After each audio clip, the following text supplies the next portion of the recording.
दुल्हन चुड़ैल की भूतिया टोली। एक समय की बात है, लिलीपुट नाम का एक गांव था। उस गांव के बाहर एक बहुत पुराना बंगला था। उस बंगले के आसपास से कोई भी नहीं गुजरता था, क्योंकि उस बंगले में चुड़ैलों का साया था। हर अमावस की काली रात को उस बंगले से दुल्हन चुड़ैल की डोली निकलती थी और गांव के किसी न किसी आदमी को उठाकर अपने साथ ले जाया करती थी। गांव के सभी लोग अमावस की रात आते ही थर थर कांपने लगते। ऐसे ही एक अमावस की रात एक घर में बिरजू अपनी पत्नी चंपा के साथ डरा हुआ बैठा था। अजी, अब डरने से क्या होगा, बस तुम भगवान का नाम लो। आज पता नहीं दुल्हन चुड़ैल अपने साथ किसको ले जाने वाली है। चंपा, मुझे तो बहुत डर लग रहा है। मुझे कहीं छुपा दो, मैं मरना नहीं चाहता। बिरजू की बात सुनकर उसकी पत्नी चंपा भी डरने लगी। सही कह रहे हो जी, लेकिन हम कर भी क्या सकते हैं। वो चुड़ैल है और हम इंसान, हम भला उन चुड़ैलों से मुकाबला कैसे कर सकते हैं। तभी वहाँ जोर जोर से बैंड बाजे की आवाज आने लगी और दुल्हन चुड़ैल अपनी डोली के साथ गांव भर में घूमने लगी। ये सुनकर बिरजू रोने लगा। इससे पहले कि उसकी पत्नी चंपा कुछ बोल पाती, तभी उसके दरवाजे पर दस्तक हुई और अगले ही पर दरवाजा तोड़कर एक चुड़ैल अंदर आई।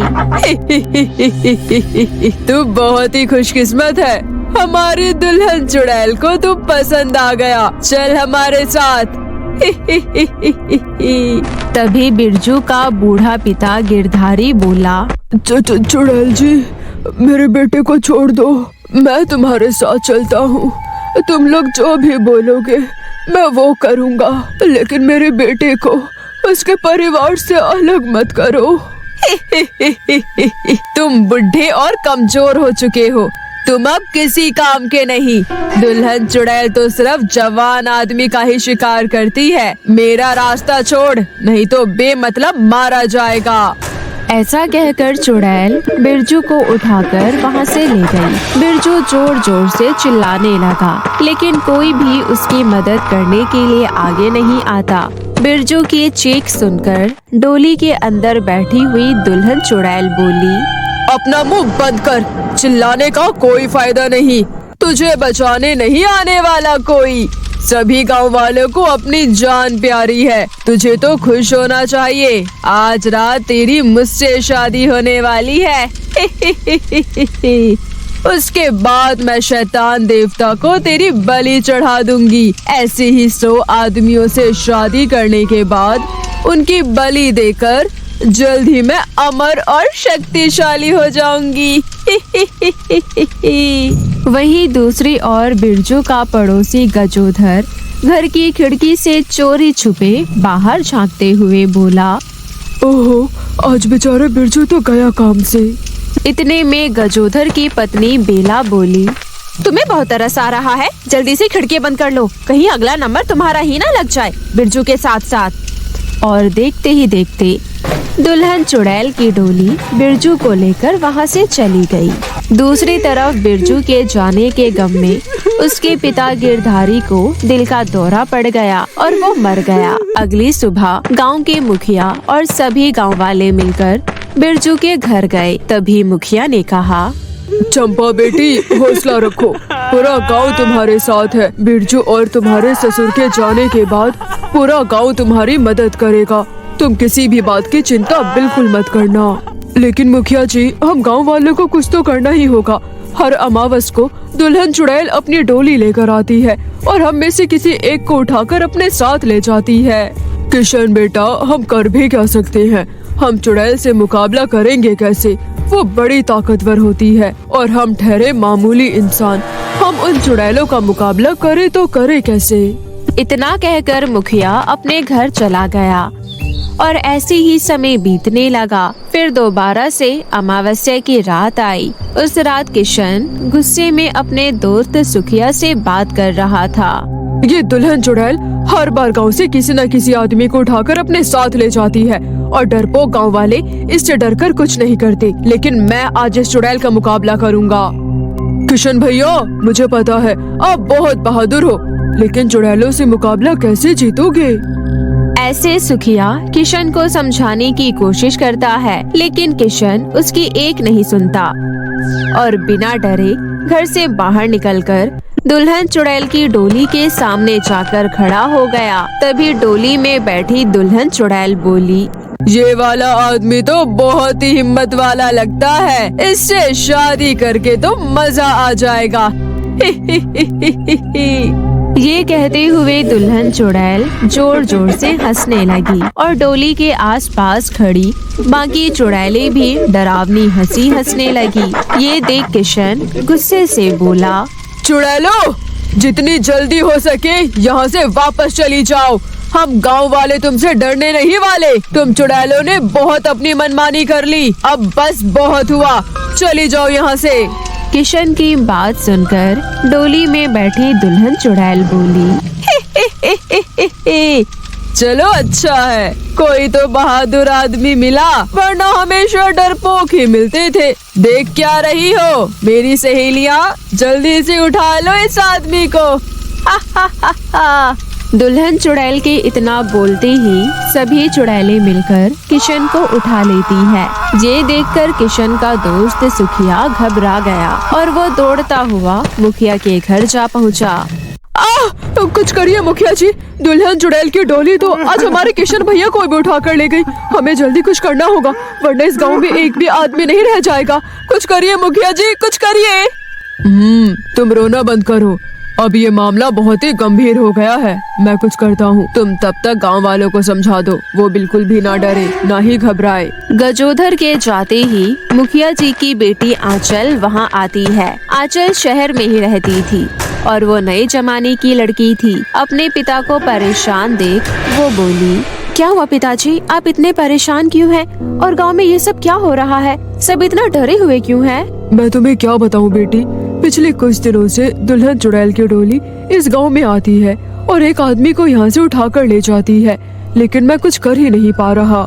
पिताजी, ये तो बहुत ही सीरियस बात है, लेकिन आज के समय में भी ऐसी चीजें होती है, यकीन कर पाना थोड़ा मुश्किल है, पर आप बोल रहे हो तो सच ही होगा। मुझे लगता है हमें किसी तांत्रिक या साधु बाबा की मदद लेनी चाहिए। फिर मुखिया एक तांत्रिक के पास जाता है और तांत्रिक को दुल्हन चुड़ैल की डोली के बारे में बताता है। मुखिया की बात सुनने के बाद तांत्रिक ने बोला, मुखिया, ये सब तेरे पूर्वजों का किया धरा है। तेरे पूर्वज पहले डाकू थे और उन्होंने एक लड़की की डोली लूटने के चक्कर में दुल्हन समेत सभी बारातियों को मार डाला था। तो क्या कुछ भी नहीं हो सकता बाबा? वो सब तो पूर्वजों ने किया था, लेकिन पूरे गांव को इसकी सजा क्यों दी जा रही है? कोई तो रास्ता होगा बाबा इन सब से बचने का। मुखिया, एक रास्ता है। आने वाली अमावस्या से एक दिन पहले तुझे अपनी बेटी को मेरे पास भेजना होगा, और याद रहे वो यहाँ बिल्कुल अकेली ही आए, बिल्कुल अकेली, समझे? अब जा, मुझे साधना करनी है। मुखिया वहाँ से चला गया, लेकिन तांत्रिक की बातें उसके दिमाग में घूम रही थी। फिर वो घर पहुंचकर अपनी बेटी आंचल को तांत्रिक के साथ हुई सारी बात बताता है। फिर धीरे धीरे वो दिन नजदीक आ गया। आंचल अमावस्या से एक दिन पहले तांत्रिक के पास अकेली जा पहुंची। तांत्रिक बाबा आंचल को देखते ही हंसने लगा। आओ आंचल बेटी, आओ, मुझे तुमसे यही उम्मीद थी। तुम अपनी माँ की तरह ही बहुत बहादुर हो। लेकिन बाबा, आप मेरी माँ को कैसे जानते हो? क्योंकि तुम्हारी माँ मेरी बहन थी। इसका मतलब आप मेरे मामा हो, मामा हरि किशन हो, लेकिन आप बाबा के रूप में? हाँ आंचल बेटी, लगता है तुम्हारे पिता ने तुम्हें कुछ नहीं बताया तुम्हारी माँ के बारे में। तुम्हारी माँ मेरी तरह सिद्धि तांत्रिक थी। एक दिन तुम्हारी नानी की तबीयत अचानक खराब हो गई, तो वो उनसे मिलने हमारे घर आई थी। तभी रास्ते में कुछ चुड़ैलों ने उन पर हमला कर दिया, लेकिन वो बहादुरी से अंतिम सांस तक उन चुड़ैलों से लड़ी। और इस बार तुम्हारी बारी है। तुम्हें भी अपनी माँ की तरह डटकर दुल्हन चुड़ैल का सामना करना होगा, लेकिन तुम बिल्कुल भी घबराना नहीं। इस बार मैं तुम्हारे साथ हूँ। पर मामा जी, हम उस दुल्हन चुड़ैल का सामना करेंगे कैसे? वो सब तुम मुझ पर छोड़ दो। ऐसा कहकर तांत्रिक बाबा कुछ मंत्र पढ़ने लगा। जैसे जैसे वो मंत्र पढ़ता जाता है उसका शरीर राख में बदलता चला गया। ये देखकर आंचल रोने लगी। तभी वहाँ तांत्रिक का आत्मा आया और आंचल से बोला, आंचल बेटा, रोना नहीं, तुम्हें अपनी माँ की तरह बहादुर बनना है। तुम बस अब ये राख लो और इस राख को ले जाकर उस दुल्हन चुड़ैल और उसके डोली के ऊपर छिड़क देना। दुल्हन चुड़ैल और उसके सभी चुड़ैले साथी मर जाएंगे। फिर अमावस्या की रात को दुल्हन चुड़ैल अपनी डोली लेकर गांव में आई। तभी आंचल अचानक से उनके सामने आ गई और बिना देरी किए उनके ऊपर राख डाल दिया। राख पड़ते ही दुल्हन चुड़ैल समेत सभी चुड़ैले बुरी तरह चिल्लाने लगी और देखते ही देखते हवा में कहीं गायब हो गई। इस तरह दुल्हन चुड़ैल और उसकी डोली का साया हमेशा के लिए गांव से खत्म हो गया। खून पीने वाली चुड़ैल स्टूडेंट। कमलेश, उसकी पत्नी सुनीता और उनकी बेटी चंचल एक छोटे से शहर में रहते थे। एक दिन कमलेश का ट्रांसफर दूसरे शहर में हो जाता है और वो एक नए घर में आकर रहने लगते हैं। शहर में वो अपनी बेटी चंचल का एडमिशन कराने के लिए बहुत अच्छे स्कूल में जाते हैं। चंचल चारों ओर अपने स्कूल को देख ही रही होती है। तभी अचानक उसे दूसरे मंजिल पर खिड़की से एक लड़की दिखाई देती है। मम्मी, वो देखो, वो लड़की ऊपर से मुझे कैसे देख रही है। सुनीता ऊपर देखती है तो उसे खिड़की पर कोई दिखाई नहीं देता। नहीं तो बेटा, वहाँ तो कोई नहीं है। आज स्कूल की छुट्टी है, स्कूल में बस टीचर्स आई हैं और आज हम तुम्हारा एडमिशन करवाने आए हैं। पर सच में मम्मी, मैंने वहाँ पर एक लड़की को देखा था। बेकार की बातें मत करो बेटी, चलो जल्दी अंदर चलो। कमलेश और सुनीता चंचल का एडमिशन उस स्कूल में करवा देती हैं। अगले दिन चंचल सुबह सुबह स्कूल जाती है। स्कूल जाकर वो नई नई दोस्त बनाती है और अच्छे से पढ़ाई करती है। वो अपने दोस्तों के साथ ही स्कूल के पार्क में बैठकर लंच किया करती थी। एक दिन वो पार्क में बैठकर लंच कर रही थी। तभी उसे वही लड़की दिखाई देती है जो उस दिन उसे खिड़की से दिखी थी। चंचल उसके पास जाती है और उसे देखकर डर जाती है। डरो मत, मैं तुम्हें कुछ नहीं कहूँगी, तुम मेरी दोस्त बन जाओ। मेरा यहाँ कोई भी दोस्त नहीं है। हाँ हाँ, क्यों नहीं। पर सुनो, कभी मेरे बारे में किसी को कुछ मत बताना, क्योंकि मुझे कोई पसंद नहीं करता। ठीक है, नहीं बताऊंगी। पर तुम्हारा नाम क्या है और तुम कौन सी क्लास में पढ़ती हो। मेरा नाम कोमल है और मैं ऊपर वाले क्लास सेक्शन सी में पढ़ती हूँ। चंचल और उस लड़की में दोस्ती हो जाती है। अब चंचल हर रोज उस लड़की के साथ खेलती है। अब उसे डर भी नहीं लगता। एक दिन गेम्स के पीरियड में जब सब बच्चे ग्राउंड में खेल रहे होते हैं तो वहाँ फिर से कोमल आकर चंचल को इशारे से अपने पास बुलाने लगती है। चंचल कोमल के पास जाती है। अरे कोमल, क्या तुम्हारा भी गेम्स का पीरियड है? पर तुम्हारे क्लास के बच्चे कहाँ हैं? मैं अकेली हूँ। मैंने बताया था ना तुम्हें कि मुझे कोई पसंद नहीं करता। अच्छा ठीक है, चलो वहाँ चलकर हम दोनों झूला झूलते हैं। कोमल झूले पर बैठ जाती है और चंचल पीछे से उसे धक्का देने लगती है। दोनों बड़ी ही खुश होती है और हंसने लगती है। चंचल के दोस्त जब चंचल को देखते हैं तो बहुत ही परेशान हो जाते हैं। अरे शिवम, देखो तो जरा चंचल को, वो खाली झूला क्यों झुला रही है और वो हंस कर किससे बातें कर रही है। हाँ वही तो, पता नहीं किससे बातें कर रही है और किसको झूला झुला रही है। ये चंचल बहुत ही अजीब है, जब देखो अकेले में बातें करती रहती है और हंसती रहती है। हाँ, ये तो बहुत ही अजीब बात है। खैर हमें क्या, चलो हम खेलते हैं। सारे बच्चे खेलने लग जाते हैं और चंचल इधर कोमल से हंस कर बातें कर रही होती है। अच्छा, तुमने बताया नहीं कभी कि तुम यहाँ अकेले कैसे रहती हो और खाना कैसे खाती हो। मैं खाना नहीं खाती। खाना नहीं खाती? ऐसे कैसे? चलो कोई बात नहीं, मैं कल से तुम्हारे लिए खाना लेकर आऊंगी। चलो अब पीरियड खत्म हो गया, मुझे क्लास में जाना होगा। अगले दिन चंचल जब स्कूल आ रही होती है तो अपनी माँ को 2 टिफिन पैक करने को कहती है। अरे बेटा, 2 टिफिन क्यों? मेरी फ्रेंड है ना कोमल, मुझे उसके लिए अब से रोज खाना लेकर जाना है। ठीक है, पर रोज? क्या उसके घर वाले उसे खाना नहीं देते क्या? उसका कोई नहीं है मम्मी। अच्छा चलो, अब आप देर मत करो, मुझे लेट हो रहा है और जल्दी से मुझे एक और लंच पैक करके दे दो। सुनीता एक और लंच पैक करके चंचल को दे देती है। चंचल दोनों लंच स्कूल ले जाती है और लंच टाइम का इंतजार करती है।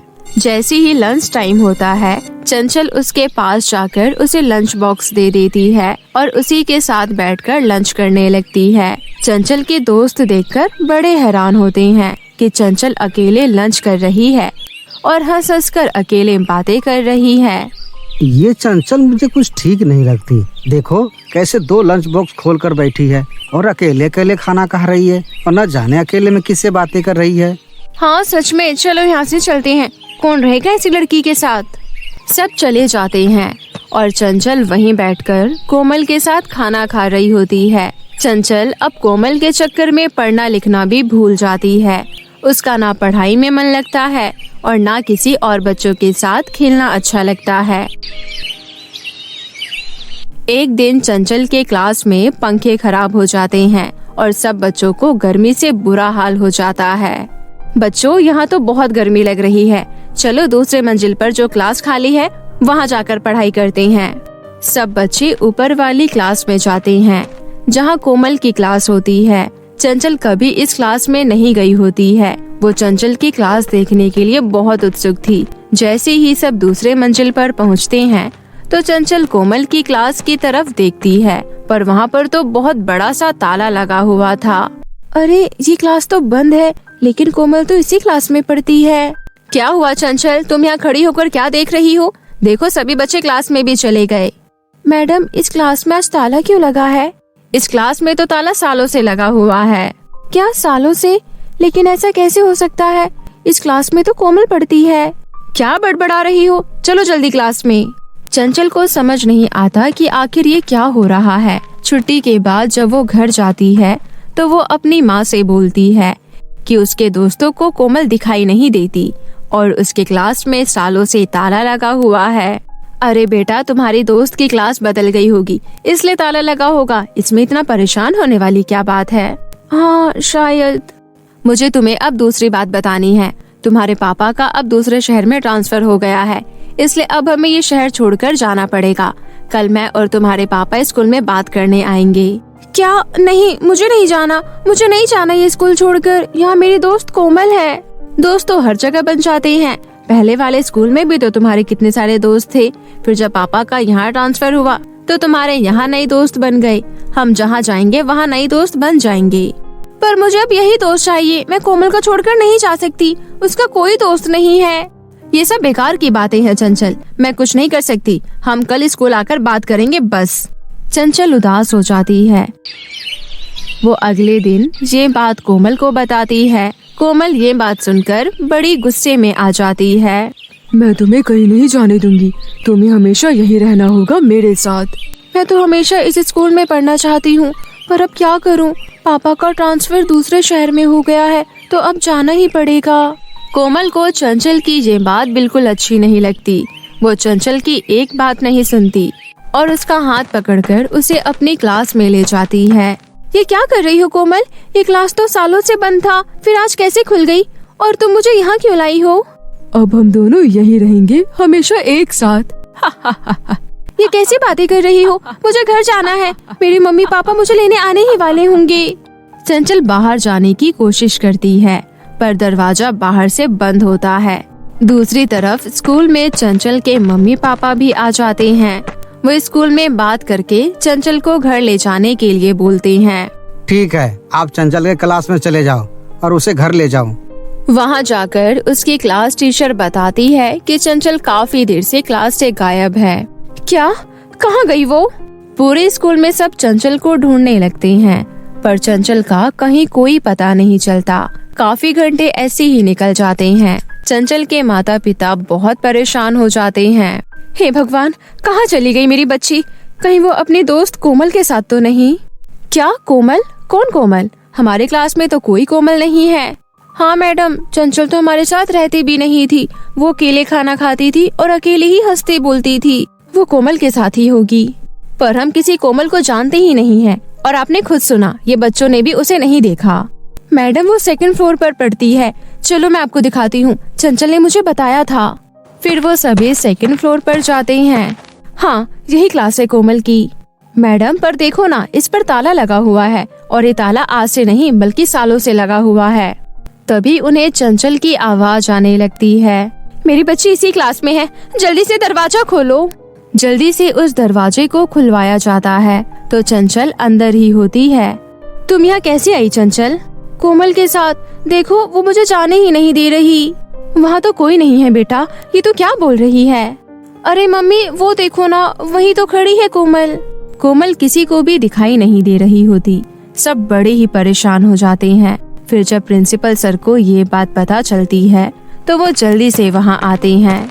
चंचल झूठ नहीं बोल रही, कोमल इसी क्लास में पढ़ती थी। कुछ टाइम पहले इस क्लास में कोमल नाम की एक लड़की पढ़ती थी। गर्मी की छुट्टी में वो गलती से इसी क्लास में फंसी रह गई थी। गर्मियों की छुट्टी के बाद क्लास खुला तो यहाँ मरी पड़ी थी। उसी वक्त इस स्कूल की जो प्रिंसिपल थी उसे यहाँ से निकाल दिया गया था। उसके बाद इस स्कूल में अजीब अजीब घटनाएं होने लगी। फिर इस क्लास में ताला लगा दिया गया। अब पता नहीं वो लड़की आपके बेटी को ही क्यों दिखती है।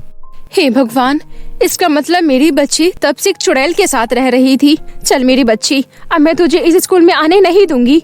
घर चल। हाँ माँ, चलो। बाय कोमल।